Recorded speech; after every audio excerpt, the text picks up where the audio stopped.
What's up, everyone? Not Famous Podcast, another episode with your host Fid, and I'm here with my good old friend from a very long time actually now. Yeah, so we actually met back in the Marine Corps. We'll talk about life about before, during, and after. But anyways, let's get into it. So if this is your first time on the show, thank you, welcome. If this isn't, welcome back.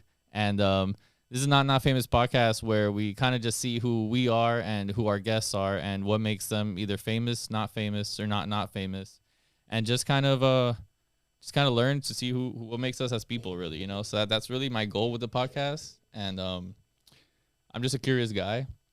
I feel like you know how like when you go into class and there's like that guy that's always quiet, and then like the teacher says something and like you didn't understand what the hell the teacher said, but like you're too embarrassed to ask. Yeah. And then like there's always those people, but I'm usually that guy.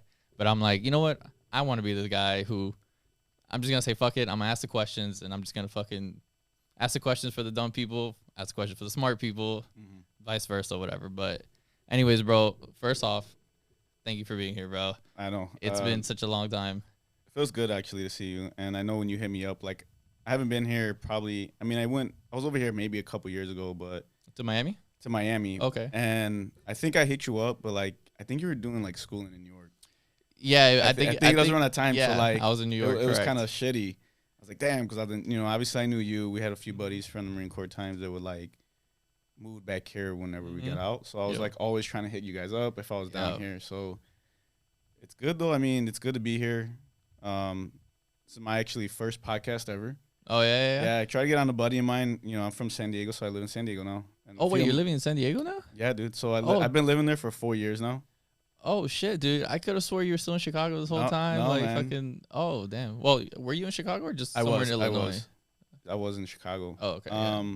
But yeah, so my buddy, Mhm. he started up his own podcast, and never got to go on it though because the schedule of our work schedule. Dude, it's so hard now as So- adults.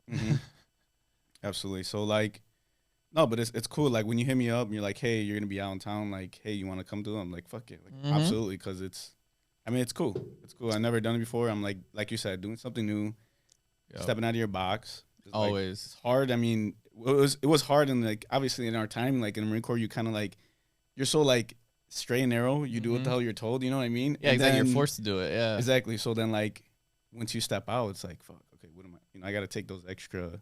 Yeah. I got to start doing shit out of the box. You know what I mean? But I appreciate you inviting me, man, because Yeah. I see you on your social media sites. See you like always Dude, yeah, posting. I'm always trying. to check it out. So like for me to like support you is like I always try to support my buddies.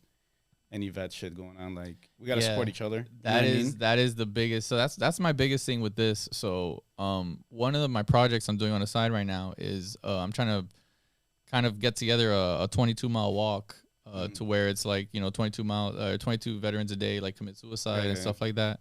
So the one thing I'm trying to do is to kind of make a walk like that. It's kind of like the new trend that the girls do, the hot girl walk. I don't know if you heard of that. No. No, but so it's like hot girl walk where the bunch of girls just get together and they just fucking walk for a couple miles, whatever. It's more of like we're walking like a mile to the Starbucks type of thing, Okay, yeah. But the one I'm trying to do is more of like to include like the veteran community, include like the regular community, because mental health is obviously affects everyone. And I think one of the best ways to do it is to kind of show how like life is so tough sometimes that it just fucking like you can't train for it, So like maybe if just one weekend I'm like, hey, by the way, in a month, like I'm doing 22 miles, and like obviously you got to kind of train for that. You got to get your feet right. You got to get your momentum. Your body's gonna fucking ache. I've done it like twice now, just on my own. But I want to get like more people involved with it, and maybe even raise some money for some donations and stuff. But I think the veteran community itself is such a small, tight group that like what's better than supporting each other and then just going from there. So, but I mean, I guess I would like to start asking you is first, I mean, I guess we give everybody kind of like a background of pretty much, of Rivera. Fucking Mark over here though. So I'm originally from Chicago. Grew up inner city. As growing up inner city, it's rough. It's rough rough place to be, especially Chicago. You had the gangs, you know, you had the drugs, and then there was fights. I mean, that's what we grew up in, you know. And I grew up in a rough neighborhood, majority Mexican, Hispanic, Latin, but there was always inner fighting, you know. There's always gangs. Some of my family was involved in gangs, so like gang life was always around me. I got in trouble when I was younger, and that led me to the Marine Corps, where we met. Exactly. You know? That was one of the questions I had. I was like, what led you? Because I know you're older than me, so so I think you had already gone to college, right? Before you So you joined. Funny story. I wasn't a troubled kid. Like I wasn't a fucking badass kid in and out of juvie or anything like that. But you know, I had my runs in with the law. Had my run-ins with as a kid, as a teenager in inner city. You run into trouble, you get into trouble with your buddies. It's inevitable. Yeah. So, I could draw though, so I was able to draw. Okay. Had good penmanship, and I could write. You know what I mean? So that led me into going to college. My mother actually, I had a few buddies of mine who had joined the Marine Corps, and asked me at 18, like out of high school, like, hey. Join. Yeah, exactly. What are you doing? Like, hey, what are you doing? You know how that bit goes. And we're basically like, hey, I just joined the Marine Corps. They're like, why don't you try it out? And at the time, I was like, shit, I have nothing going on for me. Little announced to me, my mother had actually been applying to colleges. It's like universities. I had no clue. Okay. So I threw her the picture of, hey, I want to join the military. I do come from a military family, so there's some uncles that are like Vietnam, stuff like that, probably the most recent. So my family's outlook on the military was like, they didn't like the idea of it because the ones that knew were tough. Yeah. It was tougher wars. Exactly. Definitely. So, but yeah, little do I know, my mother actually, she made a proposal. She said, hey, if I can get you into a college, or if you get into a college based off your GPA, whatever it is, would you go? And I said, you know what? For you, of course, I'll try it out. Anything for mom, bro. Anything for moms. So there I was, 18 years old. Went to college at Northern Illinois University. Got into their art program actually, because like I said, I could draw. Got into the art program, and then funny story, I ended up getting with. So my mother, she's like, hey, you know, one of my cousins has connections there at that school. Nice. Let me set you up. And I was like, all right, cool. It's going to help. You know, any little bit helps. And it's important to, like, no matter what you do, where you're going, I think, like, it never deny help. You know what I mean? Like, you will never always accept help in any way that you can get it, you know. So, long story short, meet my cousin. He was previously a president of a fraternity. So... Partying. The courses I took didn't allow me to party and go to school. So I dropped out. And for about like a semester and a half, went back to my parents. Got a job with my buddy working the elevators downtown Chicago. A lot of warehouse. So like, damn. In the elevator one day, I'm like, I'm over this shit. Like, it's boring. What the fuck am I doing in my life? And I had actually, you know, the world works a certain way. It's crazy. Things work out. I think that maybe that week or two where I'm just like contemplating, like I'm taking like a 30-minute train ride into the city. I'm getting off late. I'm missing a bunch of shit. Like, you know, my life is just like, shit, man. Like, what am I doing? That same week or that maybe 2 weeks, my buddy out of nowhere is like, yo, what's up, man? How you been? Now, he's already been in the Marine Corps maybe like 8 months now. Yeah. I think he's on like recruiting duty. You know, when you come back, you get some time to like. Time. I did it for like a month. Yeah, so you get some time, right? Yep. So he hits me up. He's like, "Yo, what are you doing?" And I'm like, nothing, bro. He's like, "All right, I'll tell you what. Come with me. You still thinking about the military? Come with me, and we'll talk to my recruiter." Yep. So I'm like, "Okay, cool. Let's do it." Because why not? You know. Exactly. I mean, I had jack shit going for me. My parents are telling me like, "Yo, what are you doing?" The pressure's there. You know, which I appreciate. You know, for anybody other parents out there, don't be afraid to pressure your child a little bit. Because I have 3 of my own, so like they're getting older. So like, for me, like them pressuring me to like do something in my life to actually like hey, what are you gonna do? You know, and it wasn't like crazy pressure, like yo kicking me out of the house, but yeah, it was like you're a piece of shit. Like, yeah, no, yeah. It wasn't like get the fuck out of my house, but it was like, hey, what's the plan? What are you doing? Yep. So joined the Marine Corps. The recruiter actually, his recruiter was this female. I can't remember her name exactly, but it started with a V. It was like Staff Sergeant V, is what they called her, and she literally sat me down. I'm 19 years old. Mm-hmm. Sits me down. She goes, "What are you doing right now?" I go, "I'm working over here." She goes, "Okay, you have friends here?" I was like, "Yeah." She's like, "How come you don't want to join the military? Like, what do you have here?" And I'm like, "She's like, you don't have shit. Yeah, let's be real. You don't have shit. Whatever shit will be back, right?" And I was like, contemplating. She's like, "Look, you're a man, right?" And I was like, "Yeah, I'm a man. I'm 19 years old." So I'm like, puffing my chest out. Nobody's more of a man except for a 19-year-old kid. Yo, absolutely. You never feel no manlier than when you're 19, right? Yup. So she knows that, and she pulls my card, and she's like, "Okay, so why you being a little bitch? Sign the paper already, and let's go." And I'm like, "Oh, I'm a bitch." Yeah. I'm gonna show you how I'm not a bitch. Exactly. I'm gonna show you the bitches, right? Yeah. And there I was, fucking 19 years old, signing it away. Nice. Little did I know, I mean, that's where it led me to where I am now, which we could probably get into. But yeah, man, I mean, that's basically it. That whole process of like, you know, growing up a tough neighborhood, looking for some type of direction, some type of discipline, somewhere that can an outlook in my life. Yeah. And the military just happened to be that. And you know, I'm always grateful. I'm sure you are too. Like, yeah, definitely. I will never not be grateful of that opportunity that it gave me. That's awesome, man. Because I love hearing that. I love hearing how people's like how they came to the conclusion of joining the military. Because you know all the time you have the, oh, I was gonna join, but I was gonna join, but I was gonna do this, but it's like, no, fuck you, you didn't. So you're a pussy, whatever. Anyways, quote me on that. I don't care. Fucking double down. Yeah, and if you know you're that person, you're a pussy. But no, but it's like for me, it's my dad was in the military before. He was really pushing me for like the Navy. If I did go into the military, they obviously wanted me to go to like college, preferably.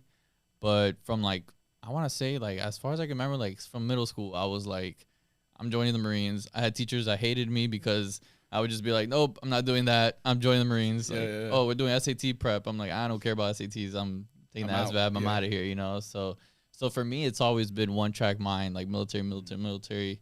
So for me, when I got out, it was like the holy shit, I don't know what the fuck this is, because my parents signed when I was 17. Oh shit. Yeah, so they had to literally sign for me. So I knew you were young. I didn't know you were that young when we met. Yeah. When we met, I had already. Like so it was 2012. 19? I had just turned 18. Shit. No, I had just turned 19. Yeah, I just turned 19. Yeah.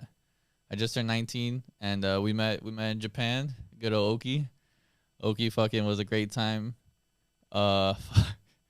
Honestly, today's weather was pretty fucking Oki. I don't know. Oh yeah. I don't know how it's been fucking rainy and just gray and man.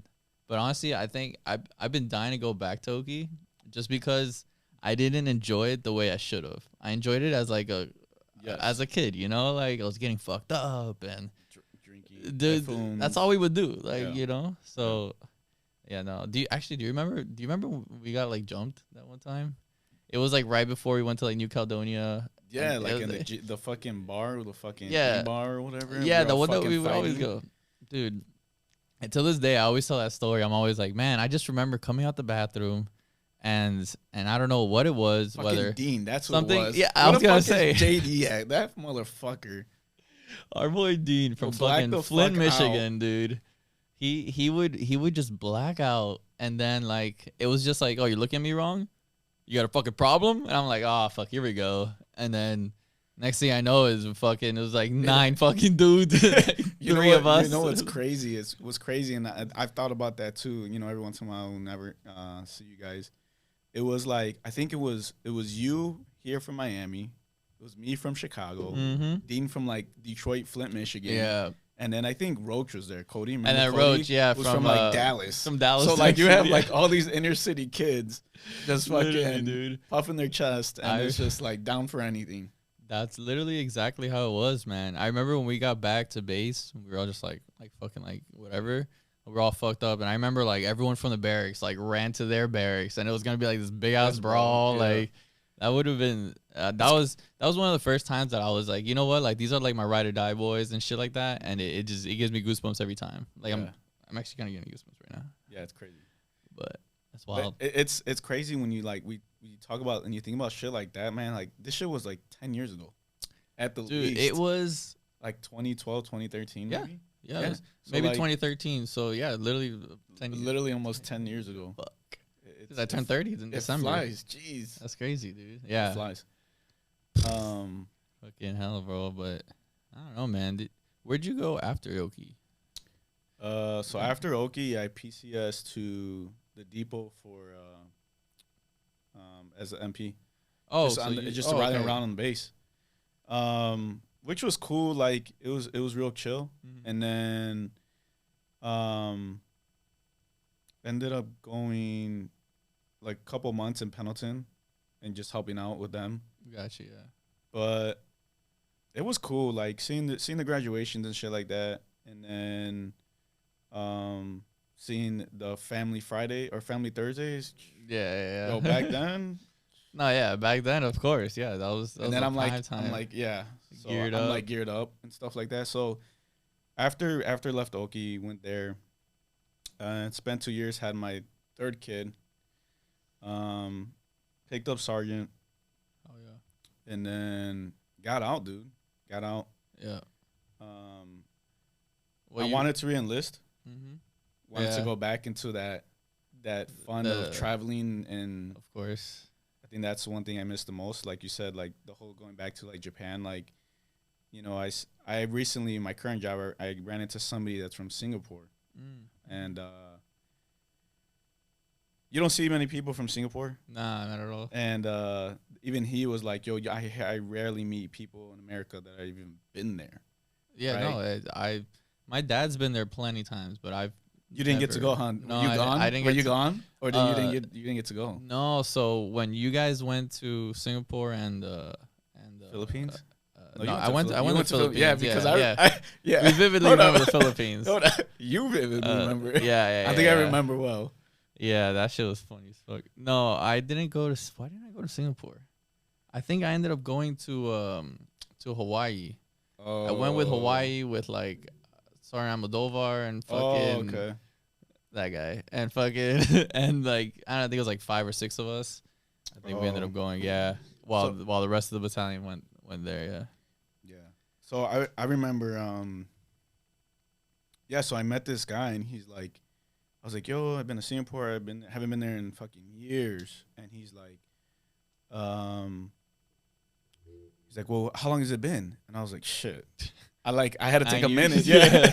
I had to take a minute. I was like, shit, it's been like almost 10 years. He goes, no way. He's like, you have to go back. I'm like, really? He's like, yeah. He's like, all the rules are relaxed. You know, they got spit casinos. On the ground now? You can spit on the ground.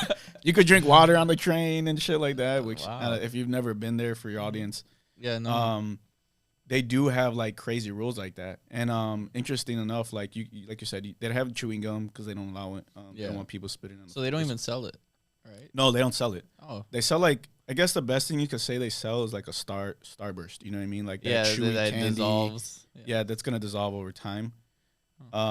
Like drinking on public transportation is a no-go, and they have people there that like actually can force it, like will write you a ticket or make you throw it out before you get on. They'll deny you entry. And then I think Singapore, I mean, when I was there, they still have cane lashings. What? Yeah, so you can literally get your ass whooped in like Central Park, I guess. You know? They're just over there whipping you for chewing some gum. What? Oh man, that's embarrassing. So, yeah, man. I mean, I think that for me has been the one thing where I wanted to reenlist and like, you know what? Let me get on another deployment. Let me go to a field unit because the field units are where you're gonna deploy. Yeah, of course. Go anywhere. But it just didn't work out, man. Didn't work out. Nice. Did you enjoy like being in a I guess PMO MP, like an actual doing like real police work? I did enjoy it. It was a different pace, but I enjoyed it because like you definitely were helping. So at MCRD, The shitty thing was like you had a lot of these recruits that want to kill themselves, and either suicidal ideations, you know, thinking about wanting to kill themselves or expressing they want to hurt themselves, or you would have the occasional kid that would take the scissors or the razor blade and just fucking like just rake their fucking wrist. You know? Yeah. Those are kind of shitty and a little bit of annoying, especially like being a Marine already. You're kind of like, come on, man, like it's not that. Yeah, it's well, I don't want to say it's not that serious. Not as far as like that suicide, you know, things. But you're like, man, only if you knew that these are your boys. Like if you only knew these will be like the satisfaction from completing like boot camp and like getting through all that shit is worth every hardship that you experience in boot camp. You know what I mean? Like that hemoglobin acre is everything. Dude. So like, but you can't explain that to these kids, you know, because they don't, because that's a part of the process. And for us as MPs, like it kind of sucked to go and see that, like these kids breaking. I mean, they're literally kids, 17-year-old kids, 18-year-old kids, and we were there. That was me, yeah. Is it for everybody? No, but it's kind of shitty to see that. And then obviously you had their injuries, maybe some E-bar fights. But the times when I went to Pendleton, those were the ones where like you had more car accidents, domestic violences. Yeah, I heard Pendleton's more like a city. Like yeah. So like the very little time I was there, I was just like, it was a different pace. You've seen a lot of more, I guess not so much death, because you did see death, like suicides, which is shitty to see. Definitely, you know what I mean? Like I remember walking in to getting a call, like a welfare check on a Marine that somebody hasn't seen for like the weekend, and like just knocking in the door, opening it. And then, like, a Marine was, like, hanging in his fucking shower. Yeah, you know what I mean? And that's shitty to see because you just feel, like, helpless. Like, fuck, man. Yeah, that's whenever I'm it's too late. Yeah. It's too late. I know there was one training recruit. He freaking fell. I responded to, like, the medical. So the medical calls suck. You know, I'm not sure how much PMO work you got to do after Oki. But no, I didn't get to do anything. I did 5 years of being on planes. Exactly. I was a military police officer who did no policing. So like, I'm okay with that. I'll tell you what though, the adrenaline rush that you get from going code and responding to calls for service is definitely adrenaline dump that you don't realize. Yeah. So for me, like when I would see like go to like the medical calls, I mean, you don't never know what you're gonna get. You get somebody you pull up on and they're an older lady and she's not breathing. You know what I mean? Yeah. It's time to CPR, and a lot of people don't understand. Like, you're gonna break some ribs, you're gonna break some chest. Like, and that's something you feel. So like, it's hard to explain to somebody the first time you're doing that, or seeing the blood, or like this one recruit was running with a rifle at port arms and tripped in boot camp, and the rifle went straight through his eyeball. And I guess the drill instructor, from the statement the drill instructor gave me was, he was screaming with the rifle in his head, and I told him, don't touch it, don't pull it. Recruit obviously is in shock. Yeah. And just like rips it out. And then his like eyeballs in the compensator. I have pictures I can show you off air. Off air.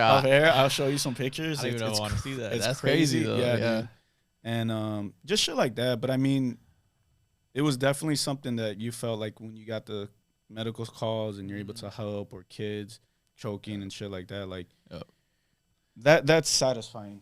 That's a satisfying part of that police work, that PMO work. Yeah. Obviously, writing the tickets, I hated.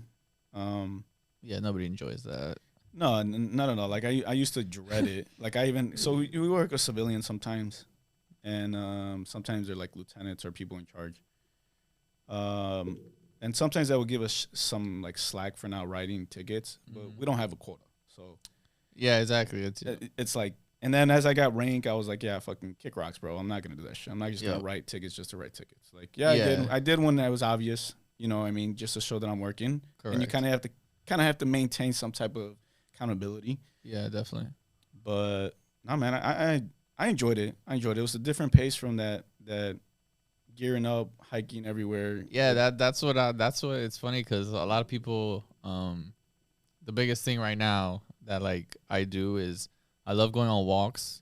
Like I'll go on like long ass walks, and I love I still love running. I haven't been doing it as much. Well, lately I've been doing it more, but I stopped for a while, and one of the things I've been doing lately is I run or I walk without like AirPods or music or anything. So it's just you and your fucking the pavement and your fucking mind. You know? Yeah. And you're like all become one. Yeah. And my boy's like, "Oh, you good? You want to talk about it?" And I'm like, "Dog, it feels good," you know. Yeah. And then my girl, she knows a lot of different like Marines and stuff, so she knows about the life and everything. And she was like, "I think it's just a Marine thing. Like you guys just kind of, you're just used to it. Like, you know, when we would go on like platoon runs or whatever, the music, there was a fucking cadence. Like I'm singing cadence, you know, but."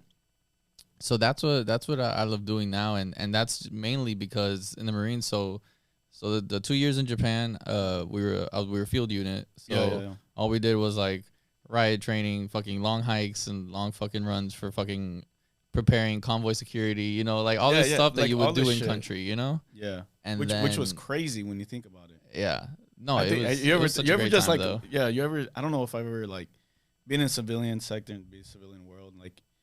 Especially now, you see like all these people who create these like tactical videos and like everybody's a tactical shooter and shit like that. And you're like, yo, I was doing this shit and teaching it at 19, 20 years old. 19, 20 years old. And you guys are like fucking. It's crazy because like you said, like we actually did a lot of shit, man. Like sometimes I reflect on like the shit we did, whether it was like night NVGs, doing these little night ops, staying out in the jungle warfare training. Yeah, that I learning to tie knots and all this other shit.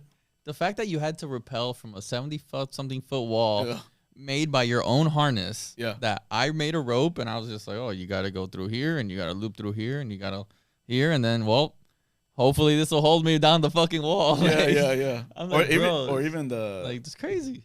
I think the hasty. Remember that, the hasty. Remember that Black Ops? What was it Black Ops 2? I think the original one, like.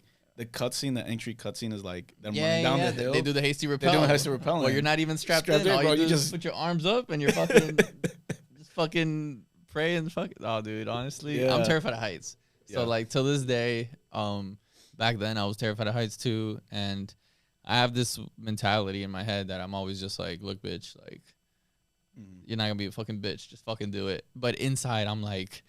Yo, I don't want to fucking go. Yeah. That's that conquering that fear. But it's that Goggins mode, like they say, you know. So I love that shit, dude. I thrive in that, bro. But and then so I did 2 years in Oki field unit, and then I did the other like 2 and a couple months years was in the HMX for Presidential Helicopter Squadron. So stayed at fucking 5-star hotels. Like, I mean, the first year I didn't get to travel because it took a while to get cleared. Then once I got cleared though, by then I was already a corporal and like a saltier corporal, so I would just jump on fucking different missions, and then it was just I always had the easier schedules. So like I went to Hawaii. They went to Hawaii for like 2 or 3 weeks. I might have worked maybe 4 or 5 days. Like it was stupid. Like I was like it was so wrong to have that much time off, but like I was just a salty corporal, like getting out, you know. Did you find like you having like the most experience, because I know HMX takes kind of from everybody, right? Yeah. It's not like MSG. Like MSG used to take a lot of fucking MPs. Yeah. They used to flood a lot of MPs that way. Right now, HMX. Yeah, you're right. It takes more of like aviation people, and then MPs. We're all MPs for the security at least. Yeah. Yep. Okay. But did you find yourself having a lot of experience compared to like other Marines? Mm-hmm. Yeah. So it's funny. So. I got there and it's like, so I got there in April, like I got there like second week of April maybe, and then I as a Lance corporal, and then I picked up corporal on May. So like I was there for 2 weeks and then I became corporal, right?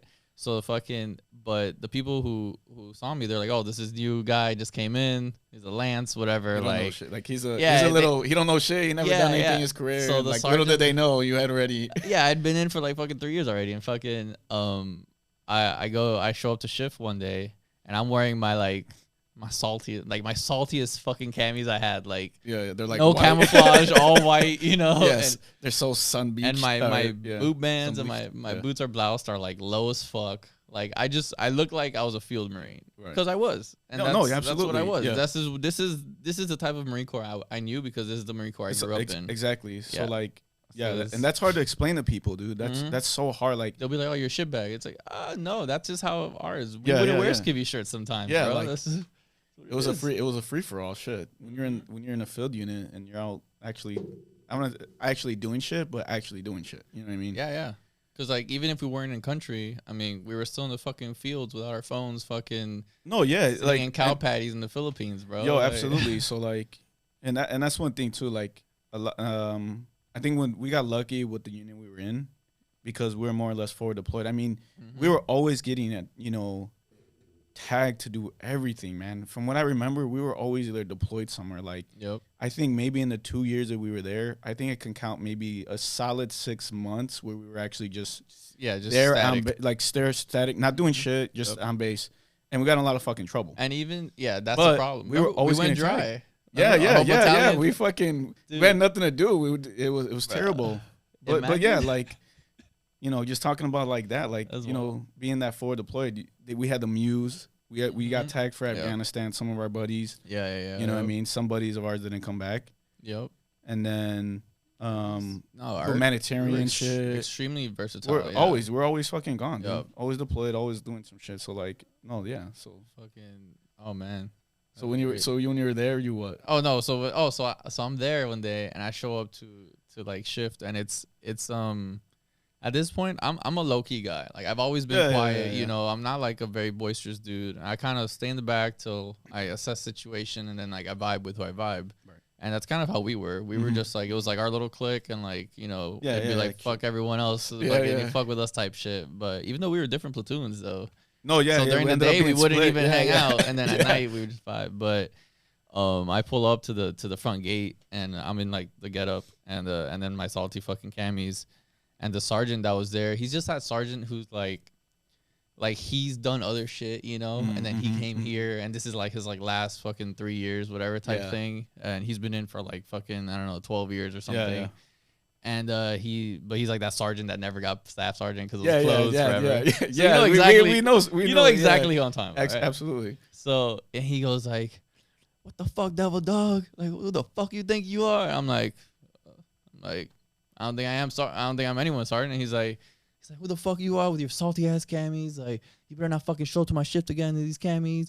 You better fucking raise those boob blouses, like all this shit. And I'm just there, like I'm just there at like the interview stands because we were in gear. Oh, okay. And I'm just there, like, yes, sergeant, yes, sergeant, I sergeant, yes, sergeant, whatever. Because I'm respectful, Yeah. And fucking, and I respect the rank, always respect the rank. Yeah. Fuck the person. The rank. Yeah, because if you want to get there someday, you don't want the. Yeah, exactly. Absolutely. So. Yeah, their paperwork fucking, it fucks you up. So, and then after he like chews me out, like, so I think I was like the support officer or whatever at that gate. Like I was like the A gunner, let's say, whatever. Yeah. So I'm there with the long rifle, and then the kid who was a lance corporal, he had been in for like fucking barely a year, but he'd been only in HMX, so he knew everything. So he was like the senior one at the post. Excuse me. And he goes, "Oh, sergeant, by the way, Lance Corporal Skay wants to know like when's the promotion ceremony," and he was like, "Fuck Lance Corporal Skay. He doesn't even know what the fuck the promotion ceremony is." Blah blah blah. He just goes off, rants, and he's like, "Why the fuck do you care?" And I was like, "I'm supposed to get promoted, sergeant." He's like, "To what?" And I'm like, "To corporal, sergeant." He's like, "The fuck?" He's like, "Wait, are you not at the schoolhouse?" And I was like, "No, sergeant. I just came here from Okie." He's like, "Damn, dog, you should have led with that, bro. My bad." Dude, after that, we were fucking boys. Because you're like, oh, you've been through some shit. You've done some shit. Like, you worked some shit. And I was just like, dude, you're such a... I was like, I hate people like you, bro. Like, you're going to act hard. That is like man, that part of the Marine Corps, I fucking hate it, bro. And then, I mean, it makes you better because as you get ranked, you don't want to be that guy. Yeah, I definitely wasn't that guy. I hated that shit. Yo. No, every time I told my guys, I'd be like, yo, like, they'll be like, oh, corporal, fucking this and that. And they'll be like, oh, yes, corporal, right away. And I'm like, look, dude, just do this. Talk to them like human. And then, like, that, I feel like that as a leader, breaking it down to, like, a personal level gets you way further than being that fucking guy that's like, oh, look at my dick, fucking, I'm a high rank. Yeah. And it's just, people just fucking, I don't know, man. And it's crazy that like that leadership that you can take a lot of, like, if you learn good leadership in the military, you can definitely apply it to like the civilian sector. The big thing I was reading recently, Jocko. So a lot of Jocko shit, like the extreme leadership. I just got done reading that shit. So like I want to read it. It's crazy to think like, man, we didn't have those books though. Like when we were, I'll take another one. We didn't have those books when we were like coming through like 2011, 2012, like even up to like 2015.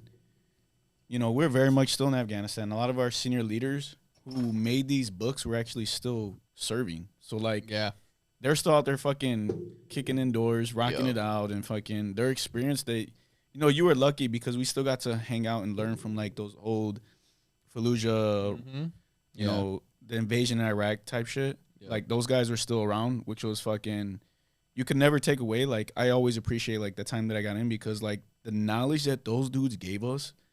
Like it's actual knowledge. No, like you can never repay that knowledge, bro. Like that knowledge, after a certain amount of time, and I don't know about you, but when I started getting out, you start to see like that knowledge it just disappears, you know, because those guys get pushed out or they leave or whatever it is, and it's like, man, it was actually it was sad to see, you know, because a lot of those guys got pushed out too.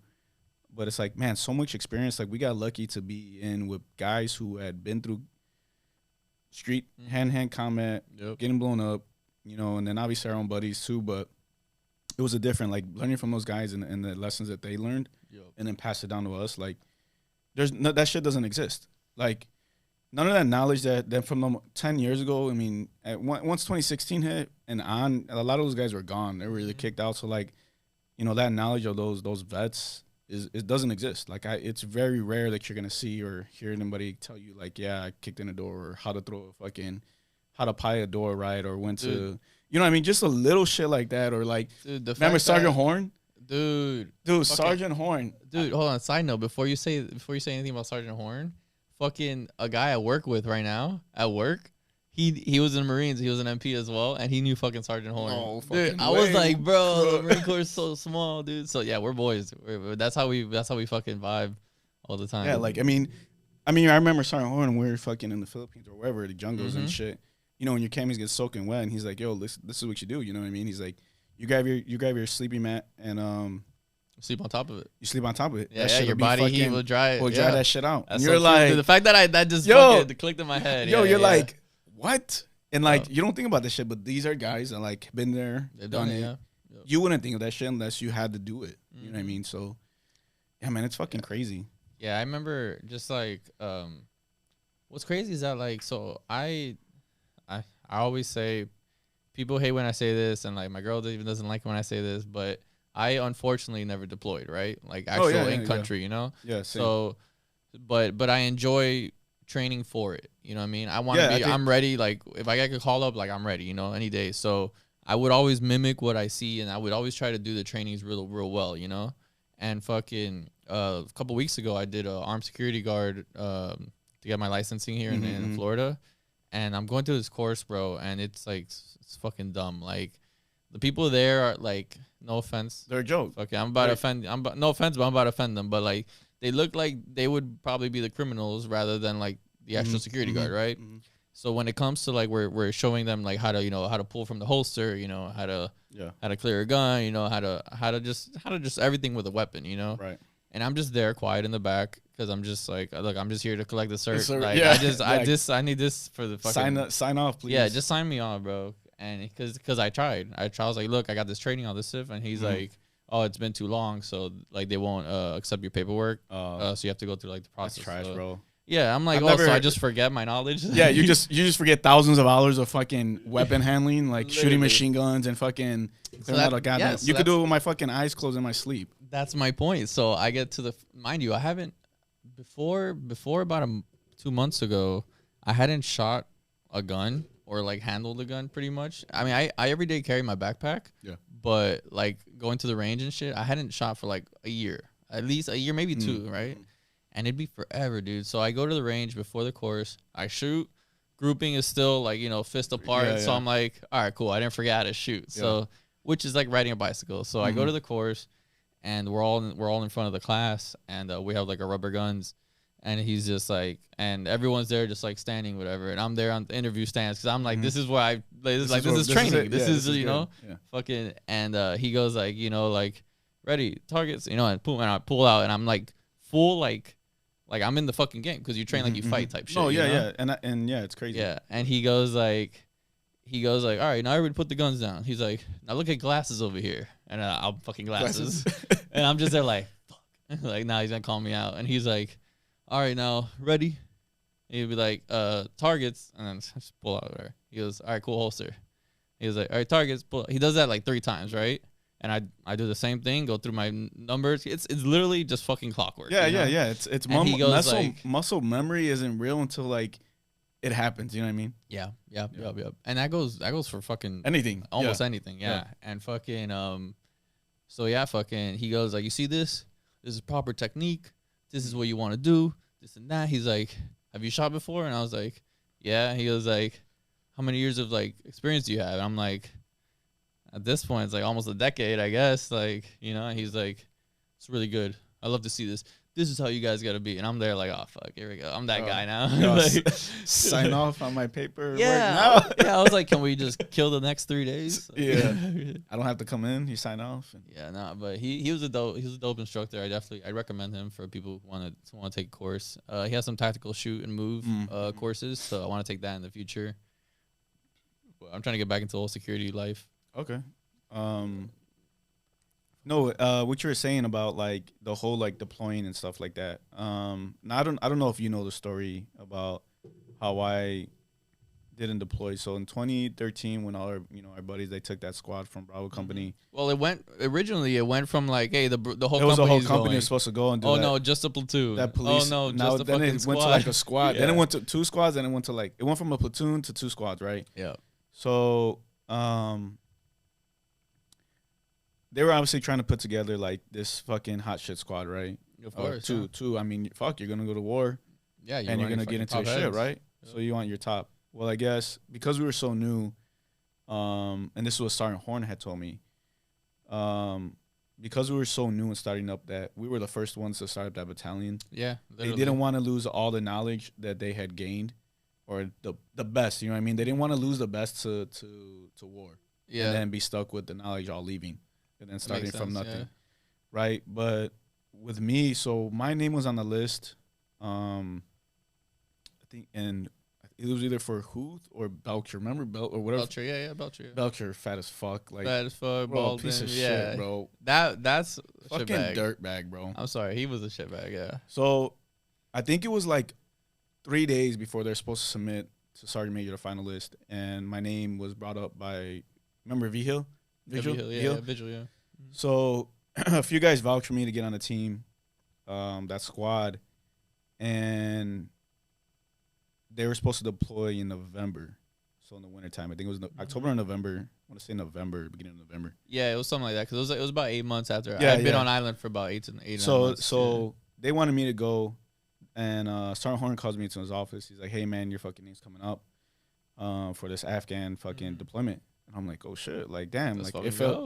Like, yeah. I'm ready. He's like, you ready or what? I was like, yeah, this is what I train for. Yeah, of course. You know, this is what we fucking spend these long hours fucking clearing rooms, in trucks, hours, bro. Driving, everything. You know, all the hours that we spend, you know, every day was a workup. And that's hard to tell people. Like, every day in that field unit was a workup. When you're in the deployable unit, in the field unit, you know, I hate to compare us to a grown unit, because we weren't. We absolutely weren't. We weren't. We weren't.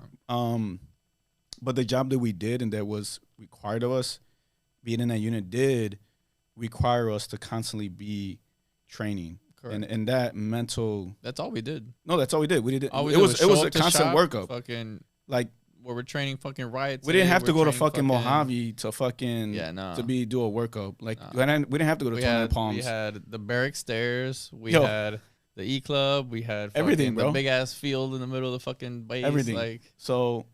Yeah. So prior to going back, Sergeant Horn calls me in. He's like, hey, your name's coming up. You want to go? And blah, blah, blah. Right. And I was like, yeah, absolutely. Let's fucking do it. Like, I'm ready. Yeah. He's like, I also heard that you're having your first child. And I said, yeah, I'm having my first child. And he goes, so I have a question. If you had to choose, what would you choose? And I was like, look, and I didn't choose. But basically I told him, like, hey, this is what I've been training for. This is what I want to do. This is, you know, you train to go to war, to serve your country, and put in what you've been training those hours for into, you know, I guess you could say real life. you're putting it into use. And but I also told him like, hey, I would also like to see my firstborn child. And he took that and he's like, all right, cool. I appreciate you being honest. Yeah. Appreciate you just telling me what you're open about it. And I wasn't on the list at the end when the final list came out. Yeah. I wasn't on it. There were some guys that were that I don't think should have fucking been on it. Yeah. But that's the way it works out. And I don't ever get sometimes I'll admit that like that FOMO, fear of missing out that I had, or like or whatever the fuck it's called. Like, yeah, I wish I would have on those plans, especially talking to them guys when they came back. Yeah. But I mean, I also look at it as like maybe it was a blessing. Like, who's to say I fucking would have came back? Because we had, correct. I mean, correct. We used to talk to them, and they used to get blown up all the time. Yep. So yeah, they were actually, it was what, like 13 of them? I think it was 13, and then they got split. Yeah. So they got split. One went to like Northern Helmand Province, and one to the Southern, and they basically got split up. Yeah. So. And they got shut down for a couple months. They got blown up so much. So I mean, like, I look at it as like, you know what? If I was meant to have gone, then I would have, and it would have been the time, right? But correct. But one thing you did mention was like, when your mind doesn't know the difference, like the training that we did, as real as it was, you try to make it as real as the real thing, and you know what? The people that we had training us had been through the real thing. Exactly. So they knew what to expect. They put us through a ringer that like, no, this is how you're gonna fucking die. Yep. This is how people have died. This is how my buddies have died. Yep.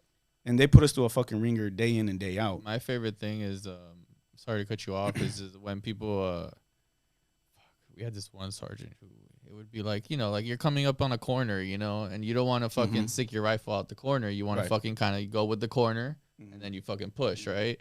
Fucking, I remember just like, I mean, it didn't happen to me, but I remember when someone would like, cross that, like the line of vision or whatever, the threshold, exactly. He would just fucking grab the muzzle and just fucking like smack you, Oh, and it's like, just thrash you for and a little bit. and that's the shit that I'm like, look, like through pain comes discipline. Like that phrase didn't come out of nowhere. No. Just for nothing, like it works, but, and I don't think they have that nowadays. That's one of the reasons why I got out, was because I was like, I saw the way leadership was going, and I saw the way society and like just like America and the world was going, and I was just like, look, this isn't like the Marine Corps is getting soft. Right. I mean, I was like, you can't be the hardest motherfuckers on the planet. No, yeah, and then have a fucking training timeout. Like, oh no, you're yelling at me. No, fuck that. Like, you push. Like, and I actually have some stories about. We can go back about when I was on the depot at that time, but. Just to follow up, I think it was DJ Shipley, who was a Navy SEAL, and he was on podcast with Sean Ryan, who's also a Navy SEAL, and he said something interesting that I think a lot of Marines that didn't necessarily deploy to a combat zone can relate to it. And what he said was, the training now, the modern training that we went through, that guys will go through now, is so real that your mind isn't able to decipher what is real and what was fake. So like your mind in itself sees everything as real. So like us doing our night shoots, us doing our MVG, Mount Town raids, tripping and falling over yourself, getting lost with fucking lasers, you know what I mean? Like you can't see shit, you're in fucking darkness, like the staying up, the sleep deprivation. Yeah, sleep deprivation is massive. The cold night, like all of that cold, rainy nights in the jungle. That shit was fucking right. Exactly. And that's what I'm saying. And that's what I'm saying. Like that's what was fucking hard. A lot of guys that have been through, we've been through. Like, yeah, we may not have deployed to fucking combat zones. It's people seem to forget. Like before Iraq and Afghanistan, nobody was really in combat. Combat didn't really exist until Vietnam. So from Vietnam to like Iraq. Afghanistan, there wasn't shit happening. So like, there's literally like 20 years of fucking nothing. Then there was Vietnam, and then there was about another 30 years of nothing. So like what I'm saying is Desert like, Storm. It's still something, but it's it wasn't Vietnam. It wasn't a World War. Yeah, exactly. So and another thing is like there's conflicts all over the world, and I think that's one thing that you can't forget. Like we deployed other places. So, I mean, went to a bunch of countries, and you can say I deployed. Like, yeah, I deployed. You deployed Yeah, too. it's technically considered. We deployed. And I didn't realize it until I started talking to more guys, like in the Navy and shit. They're like, yeah, I deployed like 7 times. I'm like, oh shit, like where'd you go, dude? He's like, oh, I just went out to the fucking Red Sea, and I'm like, dude, you sat in the ship? I'm like, well, if those are your deployments, shit, I'm counting my deployments too. Technically, Japan is technically it's like forward deployed. Yeah, so technically it's a deployment, but is it really though? Yeah. I mean, and you had guys. I used to feel bad about the grunts, or the grunts. That's exactly what I was the grunts, dude. Like I felt bad for them because, can you imagine being infantry and you're like, yeah, we're gonna deploy. You're like, yeah, fuck yeah, let's go, and then like, you go to Japan. Oh, and you're just going to Japan and fucking and train. Fuck off, yeah. And beat your meat. That's ridiculous. Cuddle your buddy. Cuddle your buddy in the rain and shit. But yeah, man, I you know what? It doesn't change. Like, and I think that was interesting with that Navy SEAL DJ Shipley said. You know, you're, and I think it's true. Your mind isn't able to decipher what training was and what the real thing was. And he said himself, like, dude, we would train so much in training. When we got to the real thing, it was a lot less intense, actually. He's like, you're getting shot at. Yeah, absolutely. Like, but your mind has already pictured all that shit already. Mm-hmm. So like, when you see it in real life, when you're getting shot at, it's like, he's like, boom, it's nothing new. Yeah, I think about that often because I'm always like, you know, now that I want to start, you know, working back, you know, carrying a gun and stuff like that. By me carrying a gun, it brings the opportunity for bad shit to happen, you know, because you know, whether, you know, I'm getting attacked or vice versa, you know. Mm-hmm. And I thought about it, and I'm like, do I have what it takes to kill somebody? Like, I don't know, because no one really has what it takes to kill somebody. You know what I mean? You don't know until that moment, you know? Yeah, and it's not. But I feel like it's not humanly natural. They're called psychopaths. Yeah.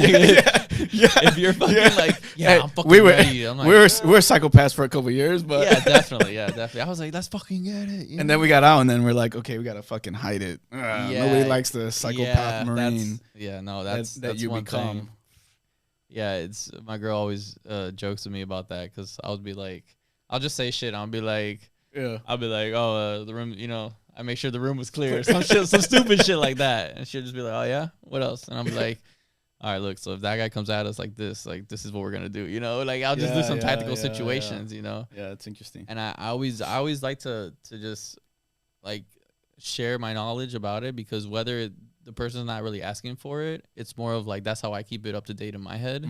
Because I joke with my girl all the time. I'm always like, look, babe, we gotta be ready, bro. Like, you don't know if the fucking zombie apocalypse is gonna come. Like, and I need you to shoot. Like, luckily she can shoot. She's got a gun and everything. Yeah, so that's cool. So I'm like, look, like I gotta know that. Like, if you're fucking got my back and I'm fucking pushing through, like we're clearing houses together. Like, and she laughs, but it's like. Yeah, but I mean, we get it. It's a real thing, you know what I mean? I think, and that goes back with what you said. It's like your mind doesn't like process it, you know. So if you train like you fight like you train. So, so it's yeah. So absolutely, bro. It's crazy.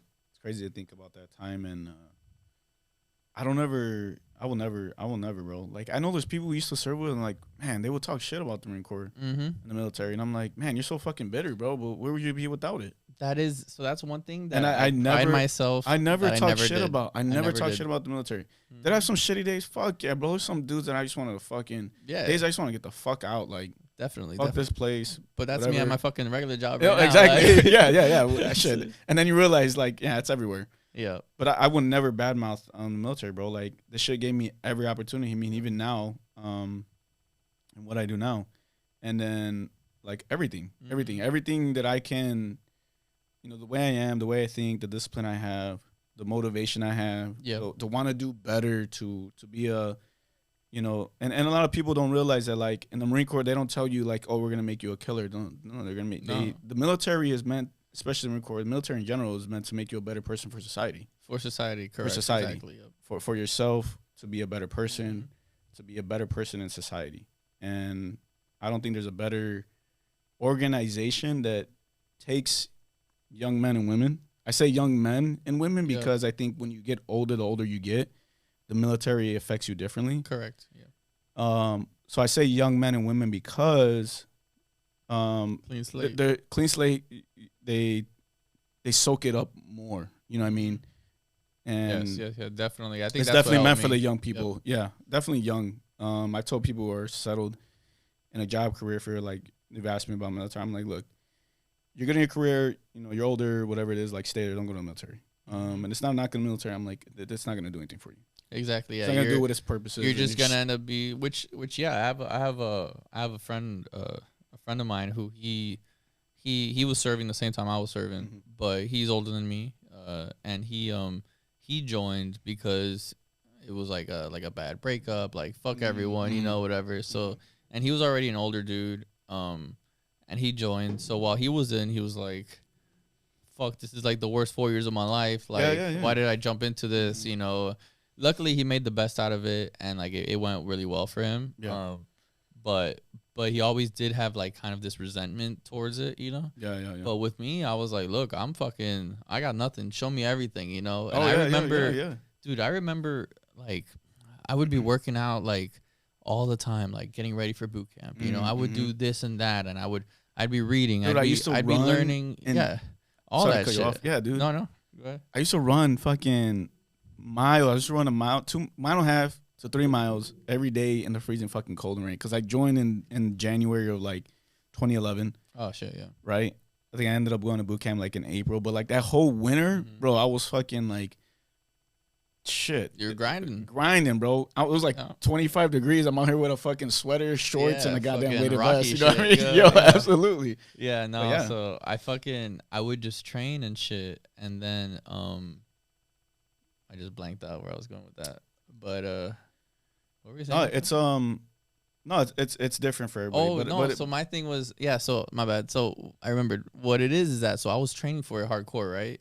And then when I fucking get there, I remember vividly. Well, so I remember when I left MEPS and like said bye to like my parents type shit in Miami. Bend over, and then went to went to the airport. That's, you know, a little foggy, whatever. I remember getting to you were West Coast though, right? Yeah, I was West Coast. So I was East Coast. So I get to Paris Island, and it's like fucking like 2, 3 in the morning. You know how they do, like 3 in the morning. You go out there like, yeah, get the fucking yellow footprints, whatever. And I'm just there like, oh, shit. This is real. I was like, this is fucking real, dude. And I vividly remember that moment, dude. Like I remember the guy got on. I went out there. I sat down, and I was just like, what the fuck's happening? Like everything's just fucking hectic, you know. And that's the point, though. It's the point is to be hectic. And dude, the toughest part for me, all of boot camp, was just because I was so shocked initially that by I think the first 2 days it's like the receiving whatever. You don't sleep for fucking. You basically don't. Like 3 or 4 days or something. Yeah, it's like 3 or 4 days where you literally sleep for like maybe an hour, and that's just because you fucking leaned on the wall for a little bit, you know. And it's meant to do that. Like they're meant to fuck you up, you know. And I remember being just fucking drained, dude. And then we go to fucking get all our gear and shit, right? Yeah. We get our sea bags, and then it was maybe like half a mile. Like, it's like a mile and a half. No, it was like from where the receiving is. Oh, to like to like my barracks, right? And fucking dude, we had like the sea bag drag. That's what they call it. Oh, okay. And fucking dude, I remember that shit being like, I was like, what did I get into, dude? I was like, dude, I've been training for this for months. Yeah. And I can't carry this sea bag because you're carrying 2 sea bags. Yeah. And I'm like, I don't know how to fucking carry 2 sea bags. You're like $150. Later on, yeah, dude, I went to the Marine Corps. 165. Damn, I went to the Marine Corps at 148. I remember vividly because when I graduated at 145. Jeez. I literally looked like I survived the Holocaust. Like, yo, it's bad. It's bad, dude. Like my pictures, I'm like fucking Skeletor. It's honestly embarrassing. But I remember that little bit was like, all right, Fid, like, get it the fuck together, bro. Like, this is fucking legit, and you got to do this for fucking 90 more days. So it's crazy you talk about that. My brother actually just graduated last year in August. Oh, so I saw that. So he's a Marine. Follow my footsteps. Kinda, because he went motor to. Told him to be an MP, but he didn't want to wait and take the retest. And I'm like, bro, be an MP. Be an MP. It's gonna suck. You gotta retake the test. But I'm like, get the score and be an MP. Trust me. you get the best of both worlds, and like Motor T's like rough. No, it is. It kind of sucks. But Motor T man, is they drive trucks pretty much. That's and all they do. but no, man. I mean, he had a rough time at the beginning, and I mean, before he went in, I told him, hey, look, expect anything and everything. It's gonna be tough or challenge you. It's gonna be mental. And when he got out, he's like, bro, he wrote me a few times, and he's like, man, it sucks. Like, I'm like, hey, I told you, dude, but he got through it. So, proud of him. That's awesome. Still try to mentor him, but he's young and he thinks he kind of knows it all. Of course. I try to be there for him when I can, but he's doing well. He's in the schoolhouse right now. But yeah, man, I remember him telling me it was just kind of like schoolhouse. So he's in Missouri too. He's in Missouri. Yeah, he's in Missouri. Yeah, he's in Missouri, Fort Lawson Woods, and but no, man, it's cool. It was cool to hear him talk about, like we say, like all things have changed, but it's good to hear like boot camp is still hard for. That's good for people. That actually makes me feel a lot better. Oh yeah, dude. So absolutely, like for hearing him, reading his messages, like his letters, I was like, okay, cool. Like he's actually getting some out of it. Still kind of the same, still challenging and stuff like that. So you got motherfuckers doing TikToks now and shit. I'm like, bro, dude. I remember when we. But anyway, I don't know. So. I know you mentioned like wanting to pick up the gun again. Yeah, bro. Yeah. What have you been up to since you got out, or what? So since I got out, since I went right out of high school, so I literally graduated high school, June 6th. Yeah, June 6th, and then June 20th I was in boot camp. So like I didn't have like a summer. I didn't have the regular introduction to real life, you know. So when I got out, and like I said, the reason why I got out was I started re-enlisting. I did Well, yeah, I mean, I did 3.9%. No, I guess I did like 90% of the fucking re-enlistment packet. And then I just kind of sat there one day and I was like, I don't want this. I was like, this is not going the way I wanted to go. Like I know the vision the Marine Corps is going. It's not where I want to go. Like I don't know what the fuck there is outside the Marine Corps. So I was like, look, I'm young. I'm 24. I think I was like 24 when I got out. Yeah, 24. Yeah, because I got out at 25. 26. I got out in 2016. I think I just turned 25. Okay, so yeah. But you got out like early 2016, right? No, I got out in August 2016. Oh, yeah? Well, because I got out June. Oh, but it's because you probably... Because I had a kid. Oh. And then they extended me for like the 6 months. Okay. I was like, wait, how the hell did you get out? Yeah. They extended me for like 6-8 months or whatever. Gotcha. Okay, yeah. But, so I got out and I went to school here I did 2 years here in Miami. And I was like, oh, this is cool, whatever, like freedom type shit.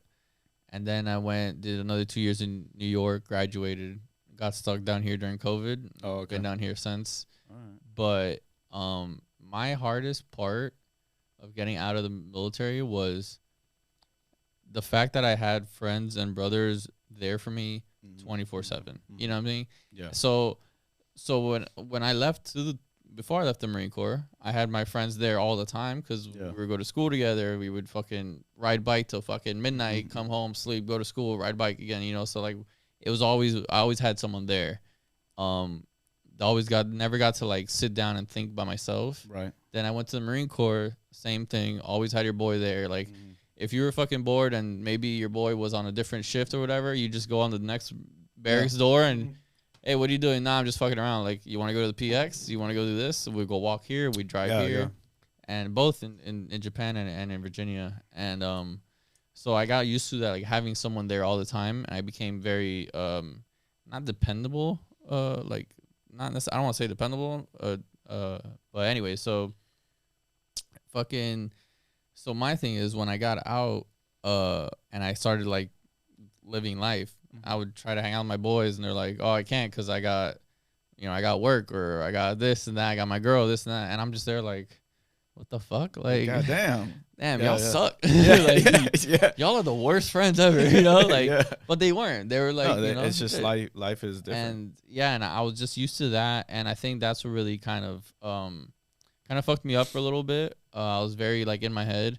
I started drinking a lot, started smoking, started like, going down the dark path, but not in a bad way. I wasn't like but I think like a little depression because it was depression. I was trying to cloud escape. It was a little escape. That's what it was. I hit up like 198 pounds, and I started, you know, you can see like my face, like, and I've always been a skinny dude, so like, even my boys were like, dude, you're getting a little fat, and I was like, all right, bet. And ever since then, I just, you know, cut down all the bad shit. Fucking been like I definitely don't drink as much or do any of that as much. Now I work out like fucking all the time, but it's more of my own health. And then so like one time I literally hit rock bottom to where, thankfully I've never hit rock bottom to where like I've been suicidal. Yeah. I've had some, like, I will admit that I've had some ideations maybe of been like, oh man, this fucking sucks. Like, you know, maybe it'd be better without, but I've never been like, I'm gonna grab, you know, the gun, or I'm gonna do this. I'm not, you know, hang myself, right? Yeah, because I've always had a kind of clear mind to reason things out, and I'm extremely thankful for that. And that's why I'm so big on like the whole mental health society, and like I really want to make an impact, because I'm like, look, like I found a way to find that clearer thought. Like I want to be that clearer thought for the people, you know? Absolutely. And yeah, one day I fucking hit rock bottom. I remember vividly fucking walking to my parents' like balcony and just laying on the floor and just crying. Like a little fucking like fetal position, like just letting it all out. And it was just like years of like pent up stuff. No, yeah, absolutely. And I'm just like, ever since then, dude, I've just been on the up. Like I've just been like, you know, everything I see, every problem I see, I've like, yeah, it sucks, but it'll pass type thing, you know? Yeah. And that one of the things I'm thankful for is the two main letters, or two quotes I would say, from the letters I got in boot camp. One was from my brother, which he said it was it's a famous quote. It says like, suffer the pain of discipline, or like suffer the pain of discipline or suffer the pain of regret, or something like that. And I was like, you know what, like, let's get fucking disciplined, you know, because like I don't want to regret what I do. So that's one thing that's always been like, look, you just got to do it, you know, rather than regret it later on. And then the one thing my mom said was, she was like, look, at the end of the day, no matter how bad anything is, time won't stop. So like, if the drill instructor is fucking in your face and just fucking chewing you out, and you're going up, down, face, feet, all that shit, it's gonna stop. Yeah. Like, yeah, you're gonna be tired, but eventually he will stop. You know. So, and that goes throughout everything in life, and that's one thing I want to teach my kids for sure, is that just fucking never quit. So. Yeah. And I definitely can relate to you, man. Like, getting out was fucking hard, bro. It's rough. Like, I know for me, having a family and you know, it doesn't matter what walk of life. It's not easy, because we lose it. We lose everything, the structure, everything the military provides, right? And the military is so bad at fucking helping us get out, bro. It's terrible. Yep. So like, I understand, I relate, because like when I first got out, it was me. I had 3 kids. My son was like 6 months old. And the youngest? My youngest. Okay. At the time he was 6 months. I was married. I'm not married anymore. Things happen. Yeah, of course. But when I first got out, it was me, my wife at the time, our 3 kids. And if it wasn't for my grandmother having a basement apartment, a 2-bedroom basement apartment, we went from like a townhome, double garage, to like a fucking basement, bro. We got onto like food stamps. I was collecting GI Bill, and then working at night. Like I had 0 sleep, bro. Yep. And like, at that time, there was no time to be depressed for those first like maybe year of like going to school. Yeah. You know what I mean? But like, the subsequent years after that, like everything just started piling on, bro. And that's when it hit me. That's when I graduated. A lot of it sucked. Like, I'll be honest, like it was hard, man. Like like I said, I was going through, we're on food stamps, public, government assistance, EBT. Like, I went from like this sergeant making money, having a house, cars, to literally to almost nothing. And it sucks, and it can put people in a dark place. And I admit, like, I was in a dark place for a while, man, And it wasn't until maybe a couple years ago, like, my relationship went to shit. I started acting out. I started yelling a lot. Was really depressed, distant from my family and shit like this. And for a long time, I couldn't figure out what the fuck, like, what was wrong with me? You know, what the hell's going on with me? is it me? Is it me? And my wife is at the time was telling me like, you're crazy. What's going on with you? And I'm like, fuck, man, like losing your way. And I think it's hard, that transition. We lose our way, and it's hard for military guys to actually, you know, get that plan and focus, and then be like, okay, what's the plan? Because we get so stuck and we're so used to one thing, and then we get out and it's like everything just fucking is cut off. You know what I mean? And you got to figure it out.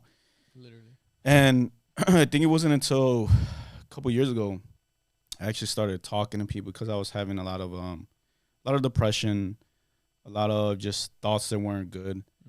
I would tell my wife, who was my wife at the time, you know, things that I would have dreams about, things that were keeping me up, things that I just didn't sleep. I was drinking bottles, beer.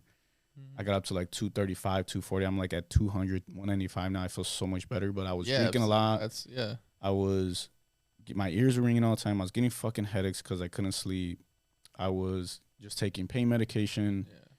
And then just drinking the fucking depressant. Depression was just getting drank up, right? Yep. And wasn't until a couple years ago I actually went and talked to a psychiatrist. Started to really taking it upon myself, because I was losing my marriage. I had accepted a new job, so I wasn't even living with my family at the time. Everything, my whole world was crushing, bro. Like everything was coming down all at once. And I said to myself, you know what I mean? Like for me, my children were my everything. You know what I mean? So Definitely. Like that pulled me out, helped me pull me out of a dark place, because I was like, you know what? I got to make it better for myself, but for my kids, because I gotta figure it the fuck out. You know what I mean? Figure it the fuck out and keep pushing. And that's something the military showed me. You know, just fucking, when you're hit with something that comes unexpectedly, what do? You fucking adapt, change, and keep and overcome. Yep. So adapt and overcome, bro, was like the number one thing for me. Adapt and overcome. And that's something I just had to keep saying to my adapt and overcome. But I will admit, it helped to talk to somebody. And that's one thing I want to get out to, you know, other vets. It's hard, man. It's hard to fucking accept it. Take an evaluation, you know, and I don't know if you've taken any evaluations as far as like depression or PTSD, but I took my first evaluation a couple years ago. I was a little afraid to take it. Like, I'll be honest. Yeah, because no one wants to admit, you know, that exactly you're not right. You're not right. That you have all this shit going on. So I took my first evaluation a couple years ago through the VA, actually. And I said, you know, okay, I'm depressed. I understand that. But I'm like, does this stem from other shit, right? Whether it's PTSD or from the military. And I took an evaluation with a psychiatrist, gave me the VA, you know, evaluation. And I'm just going through it. And I'm like, if you're yes to this question, you're like, say what number or whatever it is, right? Yeah. Long story short, come to find out, I've been struggling with PTSD for like 6 to 8 years. Yeah. You know what I mean? Of course. And depression. And it's like moderate to high based on the evaluation that they gave me.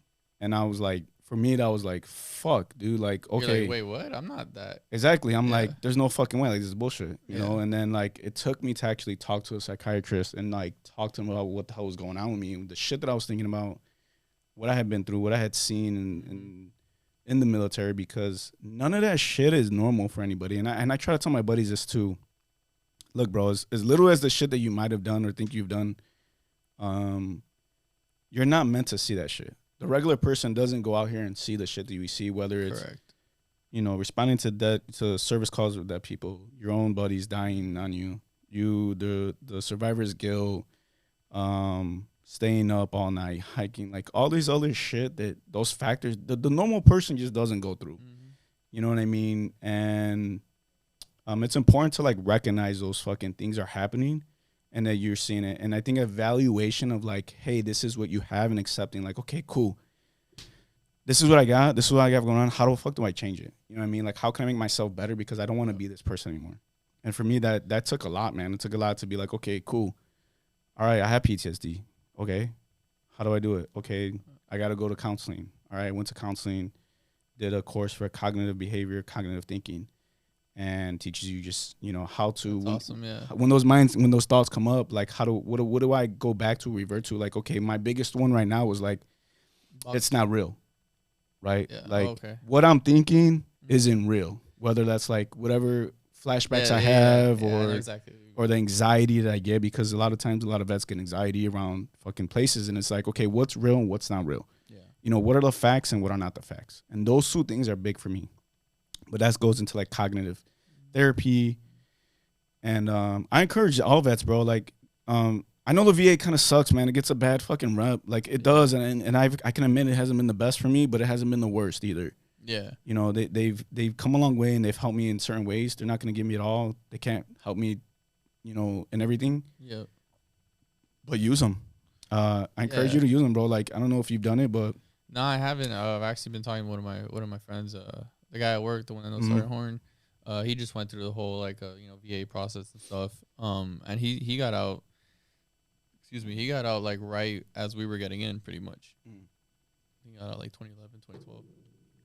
But yeah, and I've been leaning more of like, you know what, maybe I should just, you know, explore the opportunity, because if it's there, well, I wouldn't say opportunity, but like explore like the help is there, you know what I mean? Yeah. So like, yeah, it might not be the best, but who else is helping? Yeah, and I think the best thing that came with the VA one that I did, and they offer quite a few different programs, and they're run by like civilian contracted people. But I think for me, when I did so the one thing that helped for me, like going through the VAs, because they're gonna sex you up with other vets, and they do like group or they can do one-on-one. I found it more. It worked better when we did groups, because I was able to hear other vets talk about the situations they have going on, and like the depression they're dealing with, the issues they're having with their wives, family, or whatever it is, and then able to like, you know what, damn, like I feel the same way. I'm not the only one, yeah. Yeah, I'm not the only one. I feel the same shit, like fuck. And then we would bounce shit off of each other, like, you know what I mean? Whether that's like giving advice, like, hey, I read Daily Stoic, you know, by Ryan Holiday. Yeah. You know, sometimes I get depressed or whatever it is, or like, you know, I just want some it's not really motivation, but the Daily Stoic, it allows you to really deep in to think about your day. Okay, where do we go from here? You know, reflect. And I think it's important to reflect, but like those VA things, like, it's important to be into like conversations with like people that understand, you know, where you're coming from. Because when you go outside, bro, like if it's you and like some random civilian and they're like, oh, I have PTSD. I mean, PTSD comes in many forms, but like let's say their depression is different than yours. Like their depression is because their dog is sick, right? Yeah.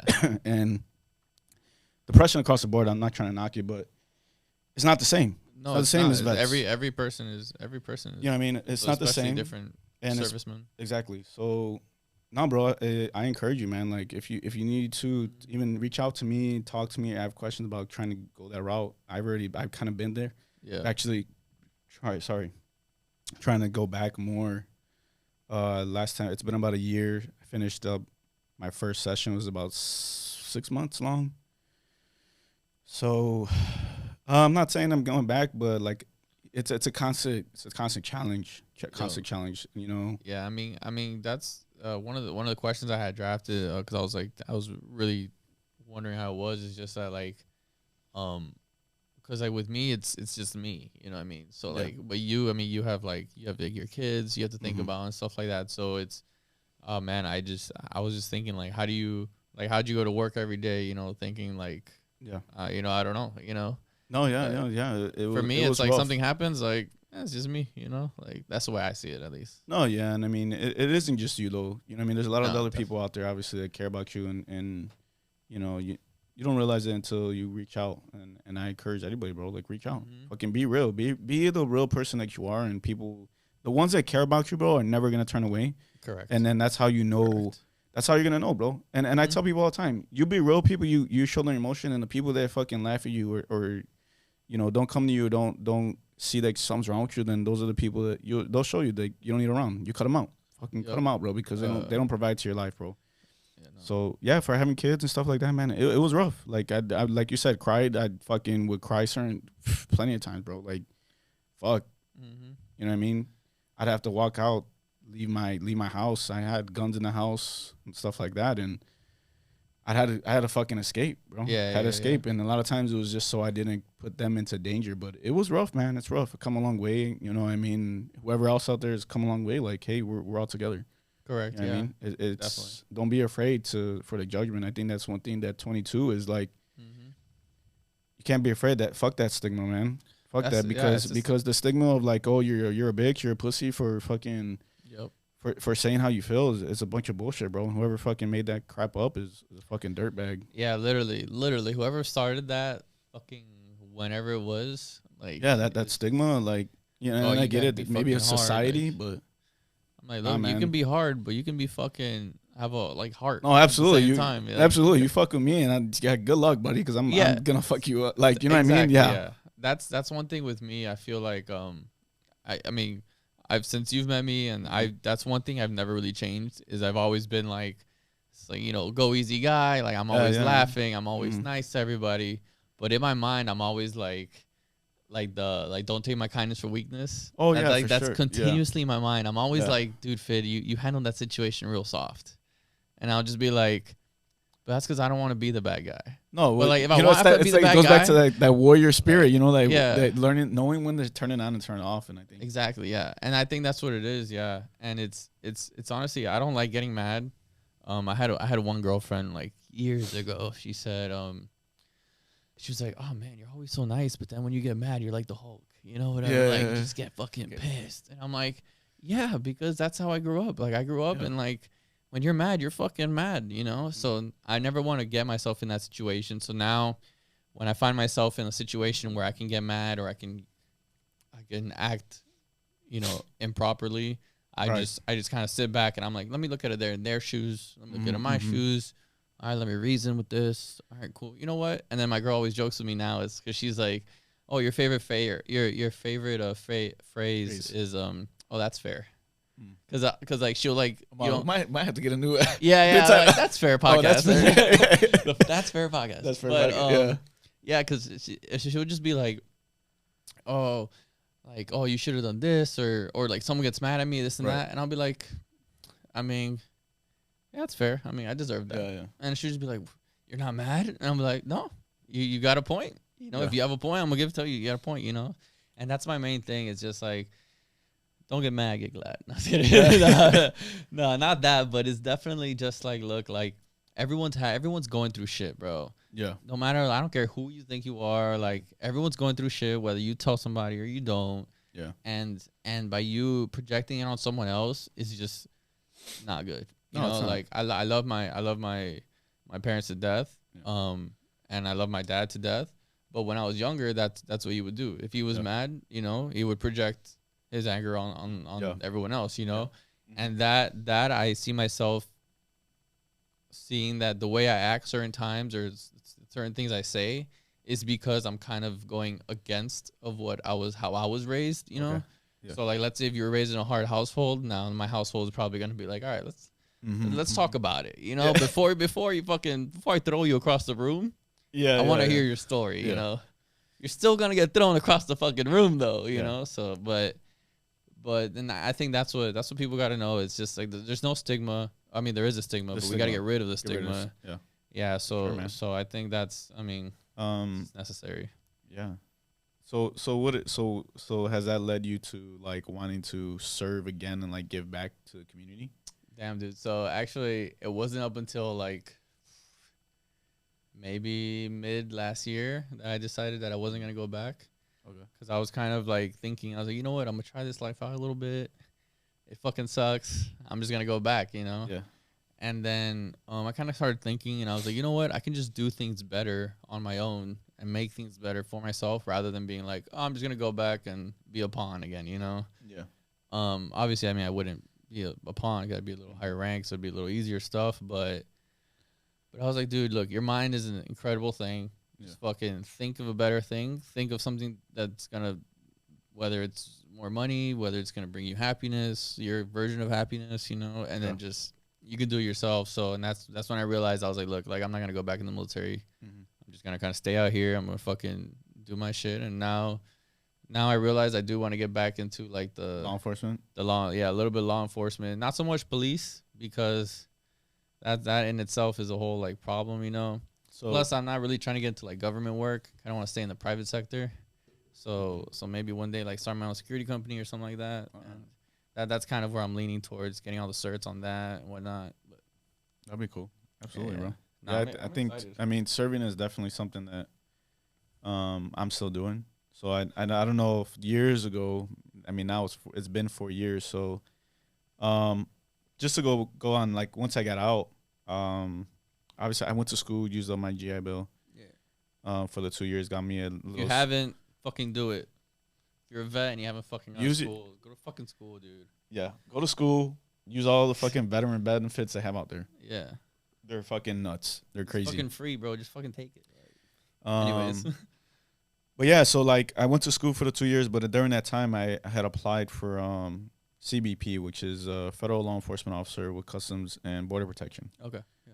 And I think I had put you down as a yeah, I think you as a you reference. Reached out to me. So I reached out to you, I put you down as a reference. I'm like, and I'll be honest, like for me, I was like, who the fuck? Like, and the hard thing for me was like I had just gotten out, and everybody, like, these federal jobs, like, they want to know they want a reference, right? Because they want to do your background check, and it's a long background check. I mean, it's probably you've been through your own. So I was like, for me, I was like, who can I fucking put on here? So I put you, I put Fahey, and I put somebody else. Yeah. So Fahey, shout out to Fahey if you ever watches this shit. What's up, dog?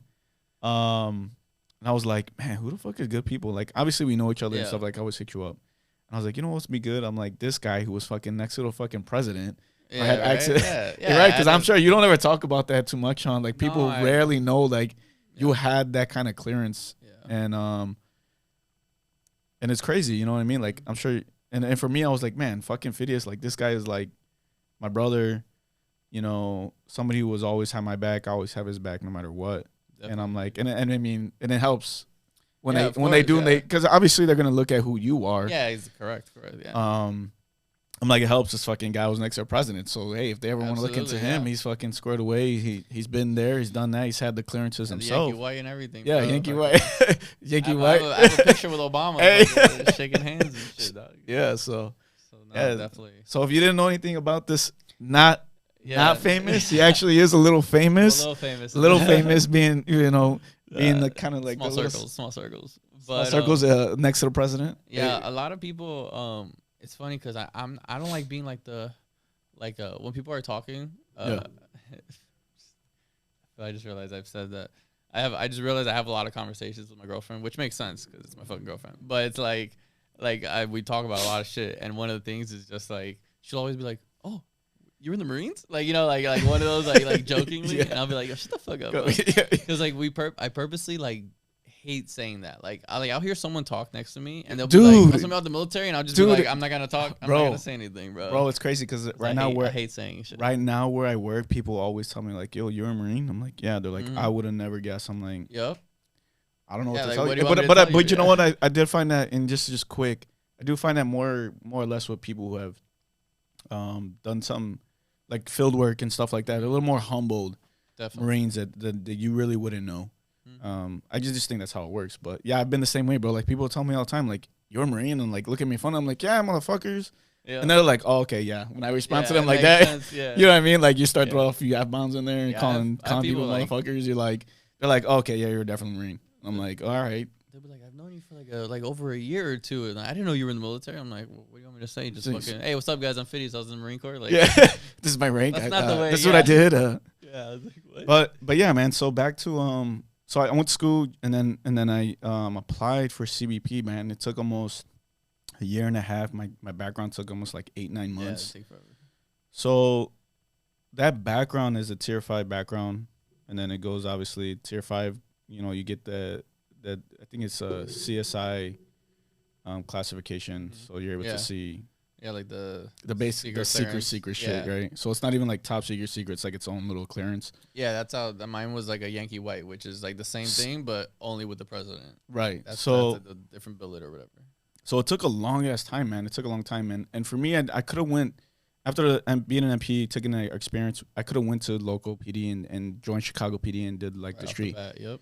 But I didn't want it, and like you said, whatever's going on in town, this and that, and the view of all law enforcement, and having just a little bit of like service calls, like at Pendleton or like around seeing dead people, drug overdose and shit like that. Like, for me, I was like, man, I just don't want to do that. So getting into federal, so now I've been with CBP. I work, you know, down at the southern border.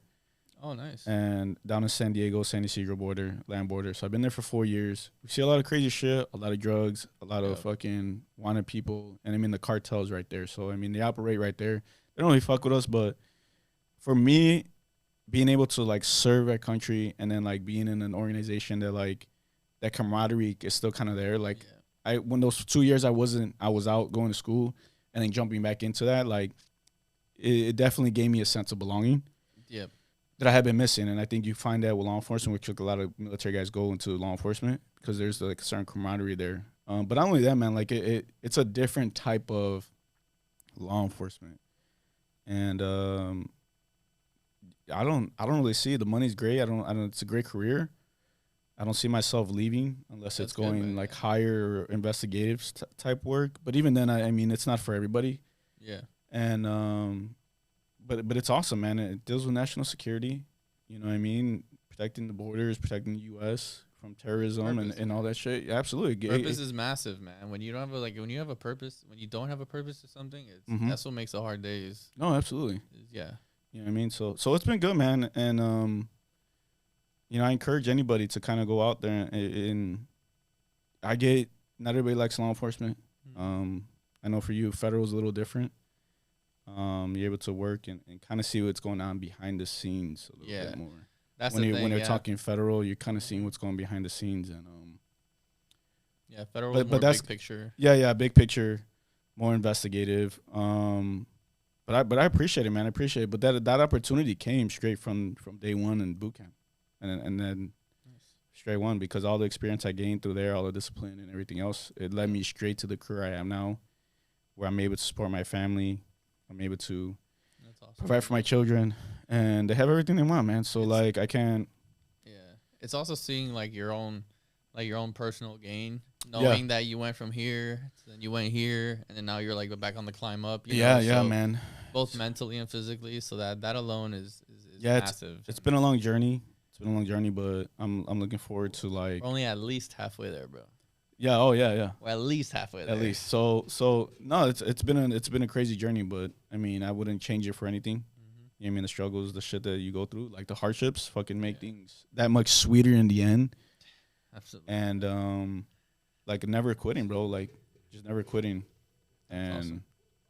Thanks to your recommendation, I'm sure you gave me. Which one? I'm saying you being my great reference. I'm sure somebody came to. I'm sure somebody came to talk to you. He was great. Somebody came and talked to you, and honestly, I don't even remember if they did call me, dude. I've had several people put me down. Yeah. I tend to be a good reference. All right, guys. Well, I know Faye had sent me one because Faye had sent me I think a message one time. It was like, "Yo, I just fucking talked to him, bro. Good luck. I hope everything works out, man." I was like, "Yeah, I appreciate it." That's awesome. And that at that time, I think he was at Lackland, training. He was a dog trainer. Yeah. And so yeah, man, it's been law enforcement is definitely different when you're on federal side, and that's legit, bro. And they have a lot of incentives, man, a lot of incentives. So dude, incentives, they have great incentives. Great incentives, bro. Yeah, one of my boys just joined DEA, and I'm like, I went to his graduation, and I was like, y'all hiring? Like, y'all hiring? But nah, I can't. They actually are though. They are. They always do, bro. Which is crazy. So anybody out there that wants to do like high speed stuff. High speed shit, yeah. Yo, give me 1 second, guys. I'm gonna be extremely rude, and I gotta run to the bathroom real quick. Yeah, I know. My bad, man. I was like, yo, I gotta go. I'm all 2 beers in. But, yeah, I know, 2 beers in. But this is you're not that 20-year-old in Okies just slamming everything. I am not that 20-year-old anymore, bro. That fucking dude is 2 beers, not even 2 beers, bro. It's a beer and a half. Yeah. But oh man, dude. But anyways, dude, we're short on time. Yeah. But what I would do like to ask my guest is, so if you were, you got home, right? You lit your penthouse suite, right? Because we're fucking balling, right? We're all balling here. And when you get on the elevator, there's someone there, and you hit penthouse, right? So from the lobby to the penthouse, you have, let's say, your 11 minute fucking elevator pitch. You know, what is one thing that a message that you want to convey to that person before you get off the elevator? Doesn't matter who it is. Shit, man. I think through our experiences being around the world a little bit, seeing different cultures and stuff like that, is finding the happiness in yourself. You have to find the happiness in yourself. you cannot make the world a better place unless you make yourself happy. You cannot make anybody else happy unless you make yourself happy. And it sounds selfish, and I would encourage people to heal from whatever whatever is broken you. And because if you want to heal the world, you have to heal yourself first. And it's okay to be selfish for yourself. It's okay because nobody else is. And I had a long-standing saying when I was in the military, and it was nobody cares. And it sounds a little bit ignorant, right? Like nobody cares. People would tell me all the time, and they would complain, and I would tell them nobody cares, right? And unfortunately, that's the thing. Nobody cares. You are, unfortunately, in this world by yourself, right? But in order to give yourself away to other people, you have to be happy first. And I think happiness is what everybody pursues, and you have to make yourself happy first, man. And that's important. So if I have any messages, make yourself happy first. Be selfish for yourself. Don't be afraid to be selfish for yourself, because in order to give yourself to other people, you have to be selfish. But that's it, man. Like, it's happiness, finding your happiness, man. Don't be afraid to find your happiness first. Definitely, yeah. And be selfish with that too, because like I mean, for my sister's 15s or 16s, I don't remember which one she had, but what's it called? I sent her a video because I was in Fort Leonard Wood during when she had the party, so I didn't get to go to the actual party, and I recorded a video of me and my blues, and I told her, and the quote that I always remember from that. Do I remember what I said during that? Barely anything, but which I hope I can find it one day. That video, but the one quote I ended it with was from Einstein, who says, "Those that mind don't matter, and those that matter don't mind."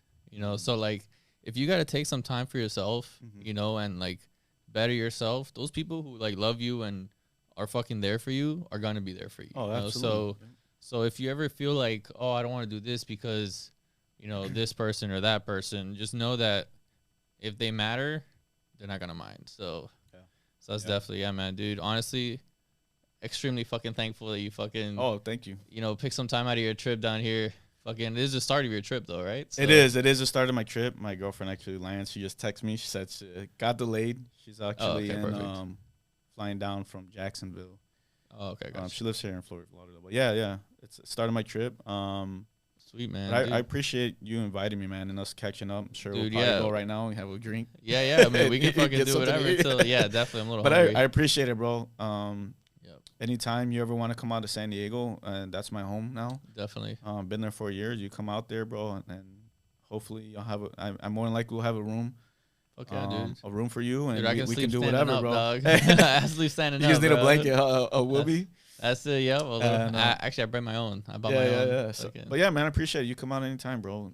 Brother forever, and that'll never fucking change, man.